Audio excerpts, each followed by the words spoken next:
La Grecia è spesso raccontata come un luogo sospeso nel tempo, fatto di mare cristallino, città affacciate sull'acqua e una quotidianità che sembra scorrere più lentamente rispetto al resto d'Europa. L'isola di Lesbo, e in particolare la città di Mitilene, non faceva eccezione.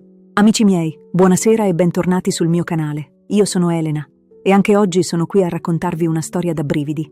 Se siete affascinati dal lato più oscuro della realtà, dalle storie macabre, dal paranormale e dal true crime, allora siete nel posto giusto, perché Crime Stories è il luogo dove l'orrore incontra la verità e la storia di oggi racchiude tutto questo. Tutto iniziò come una normale serata. Un appuntamento, un messaggio inviato con leggerezza, una routine che si ripeteva ogni giorno per centinaia di studenti. Nulla lasciava presagire che, nel giro di poche ore, quella normalità sarebbe stata distrutta in modo irreversibile. Eleni Topaludi aveva 21 anni ed era originaria dell'isola di Rodi. Chi la conosceva la descriveva come una ragazza impossibile da ignorare, carismatica, solare, sempre al centro dell'attenzione, senza nemmeno provarci. Aveva una personalità forte, una risata contagiosa e un'energia che riempiva ogni spazio in cui entrava. Era il tipo di persona che riusciva a creare legami con naturalezza, che attirava gli altri grazie alla sua intelligenza e al suo modo di essere diretto e spontaneo. Dal punto di vista scolastico, Eleni era una studentessa brillante. Si era diplomata con il massimo dei voti e aveva dimostrato fin da giovanissima una grande predisposizione per le lingue. Oltre al greco, che era la sua lingua madre, parlava fluentemente inglese e arabo, una lingua che aveva studiato da autodidatta, spinta dalla curiosità e dal desiderio di aprirsi al mondo. Quando arrivò il momento di scegliere l'università, Eleni si trovò davanti a un bivio. Restare vicino alla famiglia oppure inseguire il percorso di studi migliore possibile. La scelta ricadde sull'Università dell'Egeo, con sede a Mitilene, sull'isola di Lesbo. Non fu una decisione semplice, soprattutto per qualcuno così legato alle proprie radici, ma furono proprio i genitori a incoraggiarla a partire. Credevano nel suo talento e sapevano che quella esperienza sarebbe stata fondamentale per il suo futuro. L'arrivo di Eleni a Mitilene segnò un cambiamento profondo nella sua quotidianità. Come accade a molti studenti che si trasferiscono per la prima volta lontano da casa, i primi giorni furono fatti di adattamento, di spazi nuovi da imparare a riconoscere, di abitudini da costruire da zero. La distanza dalla famiglia si faceva sentire, ma era accompagnata da un entusiasmo sincero per quella nuova avventura. Il suo carattere estroverso le permise di integrarsi rapidamente.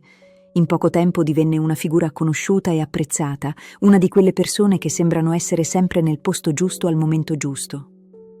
La sua intelligenza, unita a una naturale empatia, la rendeva affascinante agli occhi di chi la incontrava.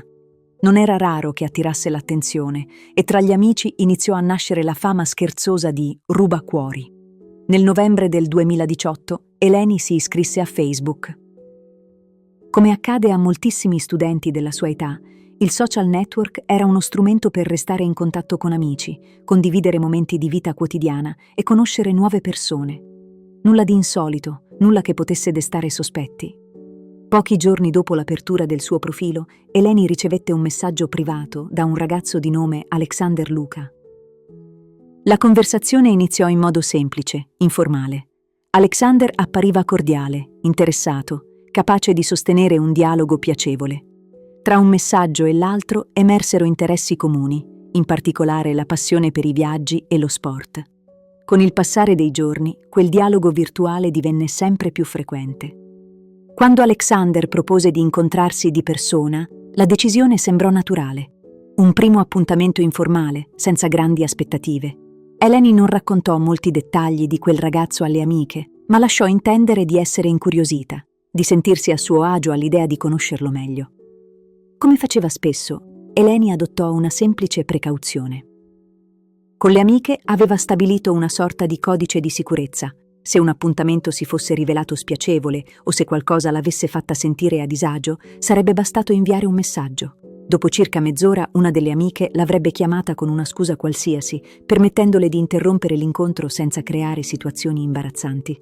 L'appuntamento con Alexander fu fissato per la sera del 27 novembre 2018. Quella sera Eleni uscì dal suo appartamento a Mitilene con l'idea di un incontro semplice, senza particolari aspettative. Un appuntamento informale, pensato per conoscersi meglio, niente di più. Alexander passò a prenderla in auto, come concordato. Poco dopo l'inizio dell'incontro, Eleni si rese conto che qualcosa non stava andando come aveva immaginato. Non era una sensazione precisa, ma un disagio sottile, difficile da spiegare. Un presentimento che cresceva minuto dopo minuto. Circa un'ora dopo l'orario dell'appuntamento, Eleni prese il telefono e inviò un messaggio a una delle sue amiche. Era il segnale concordato. Un modo silenzioso per chiedere aiuto, per preparare una via d'uscita. Seguendo l'accordo, l'amica attese circa mezz'ora prima di chiamarla. Il telefono di Eleni, però, non squillò mai. Alla prima chiamata ne seguirono altre, una dopo l'altra. Nessuna risposta. Con il passare dei minuti l'ansia iniziò a crescere. Dopo numerosi tentativi andati a vuoto, il telefono risultò spento. Alle prime ore del mattino del 28 novembre, mentre la maggior parte della città di Mitilene dormiva ancora, 2 pescatori lasciarono il porto per iniziare la loro giornata di lavoro. Era una mattina come tante altre, con il mare relativamente calmo e l'aria fredda tipica di quel periodo dell'anno.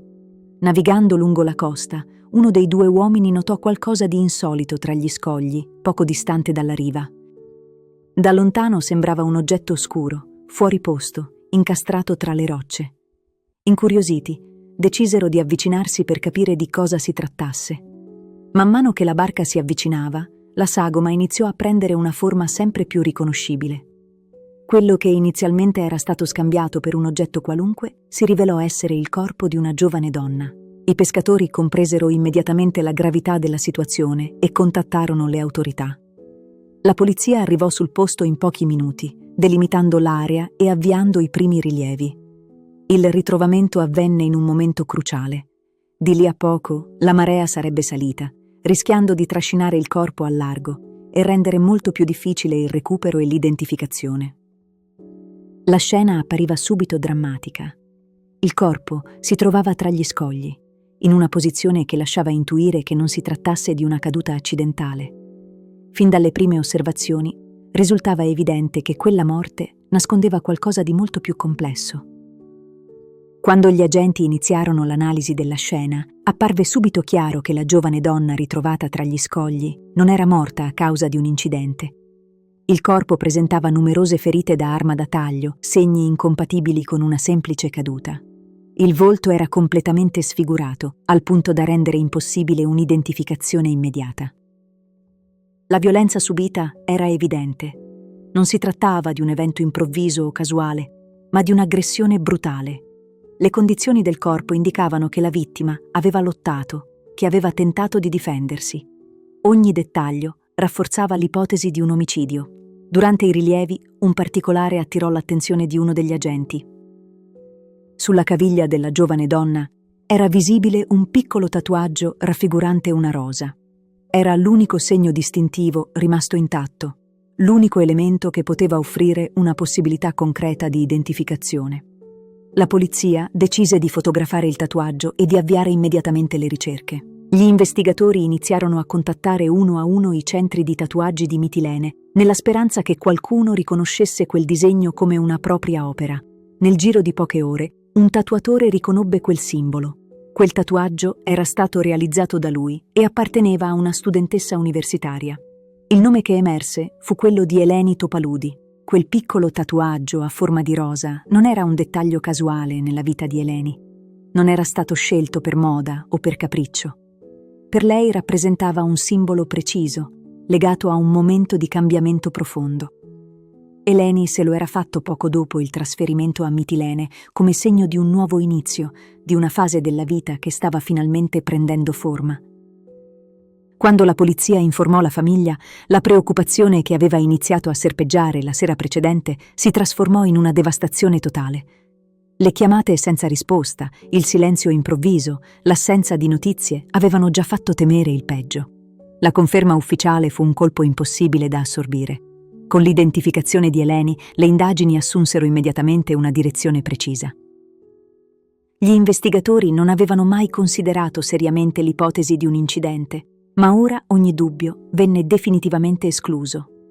Le ferite presenti sul corpo parlavano chiaro. Eleni era stata vittima di un'aggressione prolungata e violenta. Un'analisi più approfondita rivelò dettagli ancora più inquietanti. Attorno alle caviglie erano presenti segni evidenti, come se fosse stata legata. Sul collo si distinguevano tracce compatibili con un tentativo di strangolamento, elementi che confermavano come Eleni fosse stata immobilizzata e aggredita prima di essere gettata dalla scogliera. Un altro particolare risultò immediatamente evidente: Eleni era nuda dalla vita in giù. Questo portò gli investigatori a prendere in considerazione, fin dalle prime ore, l'ipotesi di una violenza sessuale.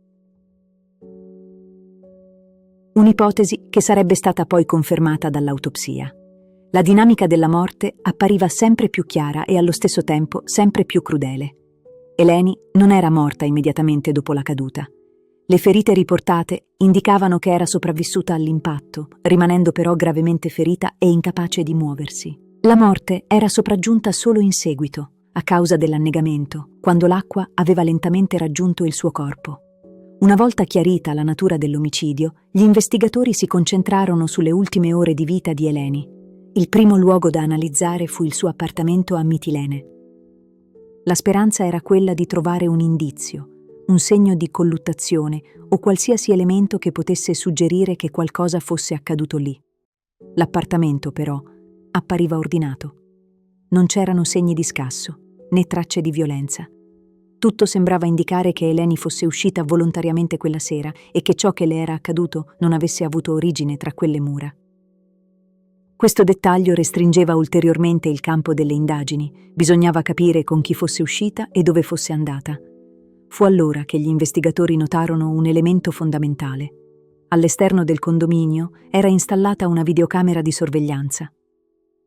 Non era un sistema particolarmente moderno, la qualità delle immagini non era eccellente, ma rappresentava comunque una possibilità concreta di ricostruire gli spostamenti di Eleni. La polizia contattò immediatamente il proprietario dello stabile e ottenne l'accesso ai filmati. Le immagini, seppur sgranate, mostrarono Eleni mentre usciva di casa la sera del 27 novembre. Poco dopo compariva un'auto che si fermava davanti all'ingresso. Eleni saliva a bordo. Analizzando tutte queste riprese, gli investigatori arrivarono rapidamente a identificare il conducente. Si trattava di Alexander Luca, un ragazzo di 19 anni. Il collegamento con Eleni fu immediato. Era lui il giovane che l'aveva contattata su Facebook e con cui aveva fissato l'appuntamento la sera del 27 novembre. Alexander appariva, almeno in superficie, come un ragazzo senza particolari ombre. Era descritto come sportivo, fisicamente prestante, molto attivo nel mondo delle competizioni amatoriali. Quando venne convocato dalla polizia, Alexander non negò di aver trascorso la serata con Eleni. Messo di fronte alle immagini delle telecamere, ammise di averla incontrata e di essere stato con lei quella notte. Raccontò di una conversazione nata sui social, di interessi comuni, di un appuntamento che avrebbe dovuto essere semplice e informale. Secondo la sua prima versione dei fatti, dopo aver mangiato insieme, i due non si sarebbero trovati particolarmente bene. Alexander dichiarò di aver accompagnato Eleni sotto casa e di averla lasciata lì, senza che fosse accaduto nulla di rilevante. Un racconto che, però, entrava immediatamente in contraddizione con ciò che le telecamere avevano già mostrato. Gli investigatori sapevano con certezza che Eleni non era mai rientrata nel suo appartamento quella sera. La versione di Alexander non poteva essere vera. Di fronte alle incongruenze e alla pressione degli inquirenti, il suo atteggiamento cambiò rapidamente. Dopo poche ore di interrogatorio, Alexander iniziò a raccontare una storia diversa. Una storia in cui compariva un altro nome. Un nome destinato a diventare centrale in uno dei casi più controversi della cronaca greca, Manolis Koukouras. Il suo cognome era noto sull'isola. La famiglia Koukouras era estremamente ricca e influente, proprietaria di numerosi locali e attività commerciali nella zona. Un potere economico che nel corso degli anni aveva generato rispetto, ma anche timore. In una realtà relativamente piccola come quella di Mitilene, quel nome aveva un peso specifico ben preciso. Manolis era cresciuto in un contesto di privilegi. Secondo quanto emerse durante le indagini, era un ragazzo abituato a ottenere ciò che voleva, spesso senza conseguenze. Nonostante la ricchezza della famiglia, aveva avuto diversi problemi con la legge. Episodi di violenza, piccoli reati, comportamenti aggressivi. In più di un'occasione, però, Quelle situazioni si erano risolte senza reali conseguenze, alimentando l'idea di una sostanziale impunità. Alexander raccontò che la sera del 27 novembre 2018, quando era andato a prendere Eleni, Manolis era già in auto con lui.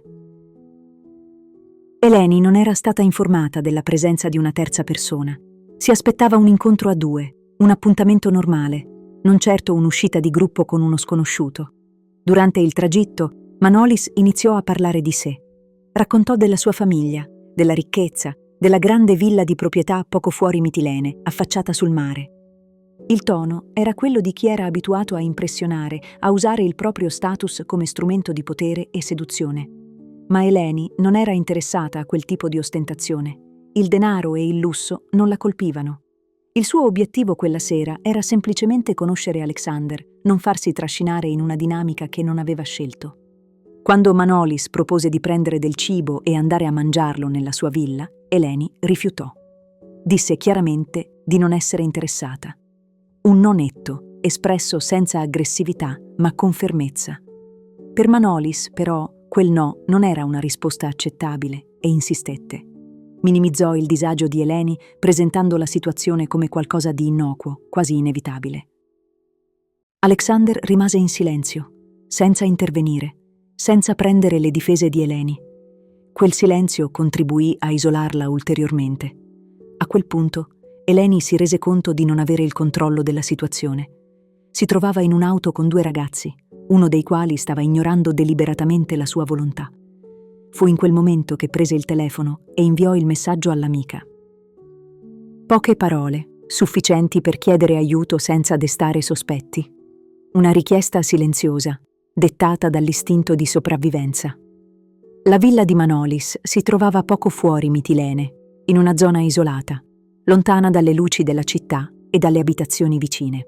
Affacciata sul mare, circondata dal silenzio, appariva imponente, quasi fuori contesto rispetto al resto dell'isola.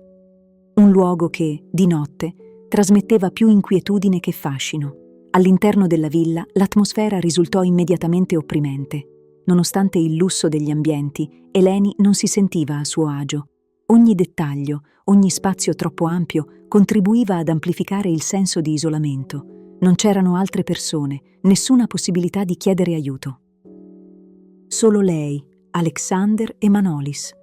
I tre mangiarono il cibo acquistato poco prima, seduti sulla terrazza. All'apparenza la situazione sembrava ancora sotto controllo, ma la tensione era palpabile. Eleni cercava di mantenere un atteggiamento calmo, nella speranza che la serata si concludesse senza ulteriori problemi. Dentro di sé, però, sapeva che qualcosa non andava. Fu in quel momento che Manolis fece la prima avance esplicita, un gesto improvviso, invasivo, che non lasciava spazio a equivoci. Eleni reagì immediatamente, ribadendo il suo rifiuto. Ancora una volta disse no, un no deciso, pronunciato con fermezza. Dopo il rifiuto di Eleni, Manolis smise di fingere. La reazione fu immediata e violenta. Tirò fuori un coltello, trasformando in pochi secondi una situazione già tesa in una minaccia concreta e mortale. Eleni non ebbe nemmeno il tempo di capire cosa stesse accadendo. Manolis si avventò su di lei e la trascinò con la forza all'interno della villa, verso il piano inferiore. In una stanza spoglia, dove sul pavimento erano stati sistemati due materassi, Eleni venne immobilizzata. Era prigioniera, completamente alla mercé di due persone che avrebbero dovuto fermarsi e che invece scelsero di andare oltre. Per oltre un'ora, Eleni subì violenze sessuali ripetute. Tentò di difendersi, di opporsi, di divincolarsi. Ogni tentativo venne soffocato dalla forza e dalle minacce. Nonostante la paura e il dolore, Eleni non rimase in silenzio. In un momento di disperazione, trovò la forza di parlare. Disse che li avrebbe denunciati, che avrebbe raccontato tutto alla polizia, che non avrebbe permesso loro di farla franca. Dopo queste minacce, la situazione precipitò definitivamente. Manolis comprese che nulla di ciò che era accaduto quella notte sarebbe potuto rimanere nascosto. La possibilità di essere denunciato, di perdere il controllo e l'impunità a cui era abituato, divenne improvvisamente concreta. Fu in quel momento che Manolis prese un ferro da stiro. Senza esitazione iniziò a colpire Eleni ripetutamente. I colpi erano violenti, mirati, sferrati con l'intenzione evidente di uccidere. Eleni cercò di proteggersi come poteva, ma era ormai stremata, ferita, indebolita dalla violenza subita in precedenza. Nonostante la brutalità dell'aggressione, Eleni non morì. La sua sopravvivenza, invece di fermare l'orrore, portò a una decisione ancora più crudele. Manolis e Alexander compresero che non potevano lasciarla andare. L'auto lasciò la villa e si diresse verso una scogliera poco distante, un punto isolato, lontano da occhi indiscreti. Quando arrivarono, Eleni venne trascinata fuori dall'auto. Le caviglie erano legate, il corpo martoriato, la forza ormai quasi del tutto esaurita. Non era più in grado di opporsi, ma era ancora viva, ancora cosciente, ancora presente. Alexander e Manolis la portarono fino al bordo della scogliera. Non c'è traccia di esitazione in ciò che fecero dopo. Eleni venne spinta nel vuoto e precipitò sulle rocce sottostanti. Il corpo colpì gli scogli con violenza, provocandole ferite gravissime e paralizzandola. Non poteva muoversi, non poteva chiedere aiuto, ma era ancora viva. Immobile tra le rocce, ferita, sola, rimase lì mentre il tempo passava. Alexander e Manolis, convinti di aver concluso tutto, se ne andarono. Tornarono alla villa, lasciandosi alle spalle una ragazza che stava lottando per restare in vita. Quella notte proseguì in una normalità disturbante. I due si comportarono come se la vita di Eleni non fosse mai esistita, come se il dolore inflitto potesse essere cancellato semplicemente voltando pagina. Non c'era urgenza, non c'era paura immediata. Solo la convinzione, forse, che tutto sarebbe rimasto impunito. Nel frattempo, la famiglia e le amiche di Eleni continuavano a cercarla. Le chiamate senza risposta, il telefono spento, il silenzio prolungato, erano segnali che nessuno voleva interpretare fino in fondo. La speranza, seppur fragile, era ancora viva.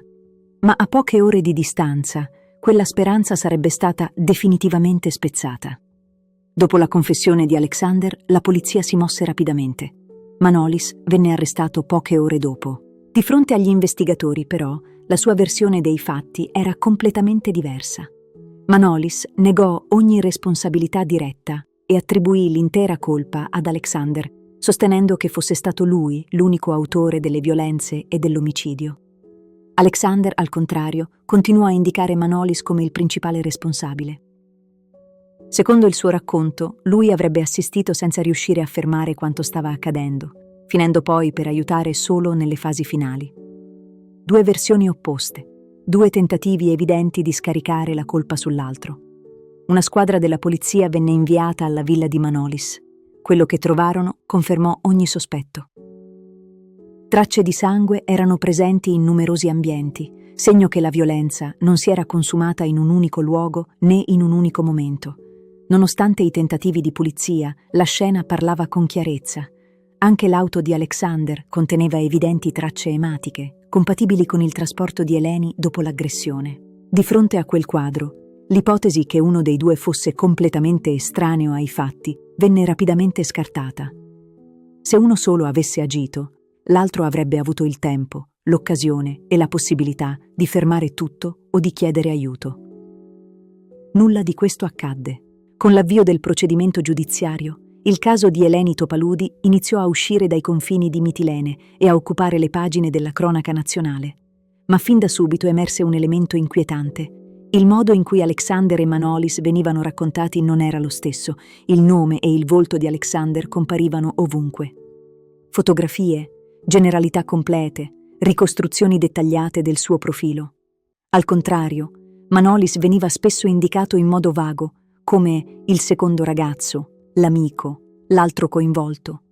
In molti articoli il suo volto risultava oscurato, il nome parzialmente omesso, una discrepanza che non passò inosservata. La spiegazione non era ufficiale, ma il contesto parlava da solo. La famiglia Kukuras era una delle più potenti dell'isola. Ricchezza, relazioni, influenza. In un luogo come Mitilene, quel tipo di potere non era solo economico, ma sociale. Molti temevano le conseguenze di esporsi apertamente. Secondo quanto emerse successivamente, i Kukuras tentarono anche di influenzare il corso della giustizia. L'idea che il processo potesse essere aggiustato con il denaro non era una semplice voce, ma una convinzione radicata, figlia di anni di impunità. Per molto tempo sembrò davvero che la storia potesse seguire quella strada. Ma questa volta qualcosa era diverso. La brutalità del crimine, l'evidenza delle prove e l'indignazione dell'opinione pubblica resero impossibile insabbiare tutto. Il nome di Eleni Topaludi era ormai diventato simbolo di una violenza che non poteva più essere ignorata. Il processo per l'omicidio di Eleni ebbe inizio in un clima di forte tensione. L'attenzione mediatica era altissima, così come l'indignazione dell'opinione pubblica. In aula non si stava giudicando soltanto un crimine, ma anche un sistema che per troppo tempo aveva permesso a certe persone di sentirsi intoccabili. Alexander e Manolis comparvero davanti ai giudici mantenendo entrambi la stessa linea difensiva. Nessuna piena assunzione di responsabilità. Ognuno continuava ad accusare l'altro, cercando di ridimensionare il proprio ruolo. Nessuno dei due mostrò un reale segno di pentimento. Durante le udienze, il loro comportamento colpì profondamente chi era presente. In più occasioni vennero ripresi mentre sorridevano, ridevano tra loro, facevano gesti di scherno verso i giornalisti. Un atteggiamento disturbante, in netto contrasto con la gravità dei fatti contestati. Non c'era traccia di consapevolezza, né di rispetto per la vittima o per il dolore della sua famiglia. Nel corso del processo emersero anche i precedenti di Manolis, alcuni dei quali erano stati archiviati in passato senza conseguenze. Tra questi vi erano episodi di violenza e accuse gravi che gettavano una luce ancora più inquietante sulla sua personalità. Anche Alexander aveva precedenti, ma nessuno di questi era mai stato cancellato o minimizzato da un cognome influente. Dopo 2 anni di processo, il tribunale arrivò alla sentenza. Alexander Luka e Manolis Koukouras furono riconosciuti entrambi colpevoli per l'omicidio di Eleni Topaludi. La Corte stabilì che avevano agito insieme, senza che fosse possibile distinguere un ruolo minore o secondario. La responsabilità era condivisa, totale. La condanna fu l'ergastolo per entrambi, con un'ulteriore pena di 15 anni per la violenza sessuale. Una sentenza dura, che riconosceva la brutalità del crimine e la sofferenza inflitta a Eleni. Per la prima volta dall'inizio della vicenda, sembrò che la giustizia avesse retto, nonostante il potere, il denaro e i tentativi di influenzare il corso degli eventi.